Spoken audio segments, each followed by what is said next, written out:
Sub jail Chhota Udepur ખાતે શ્રી ગાયત્રી પરિવાર દ્વારા પંચકુંડી ગાયત્રી મહાયજ્ઞ યોજવામાં આવ્યો હતો।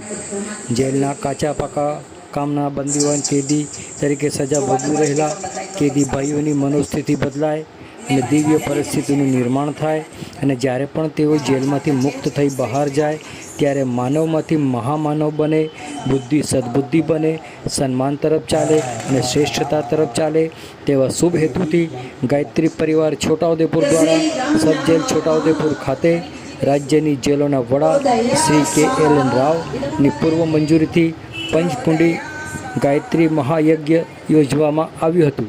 છોટાઉદેપુર સબ જેલ ખાતે પંચકુંડી ગાયત્રી મહાયજ્ઞ યોજાતા ભક્તિમય વાતાવરણ જોવા મળ્યું હતું।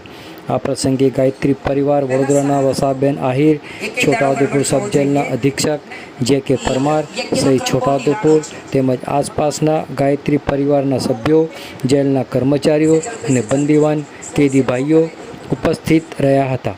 આવો સાંભળીએ આ અંગે શ્રી ગાયત્રી પરિવાર વડોદરાના વસાબેન આહિર શું કહી રહ્યા છે, સાંભળો તેઓના મુખે।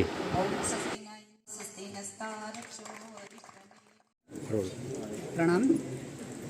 आज रोज छोटाउदेपुर सब जेल खाते पंचकुंडी गायत्री महायज्ञ करवामां आव्यो छे अने जेलनी जे पण अहींना विशेष जवाबदारी संभाळे छे एमना तरफथी मंजूरी लई अने आज पंचकुंडी गायत्री महायज्ञ अहींया करवामां आव्यो।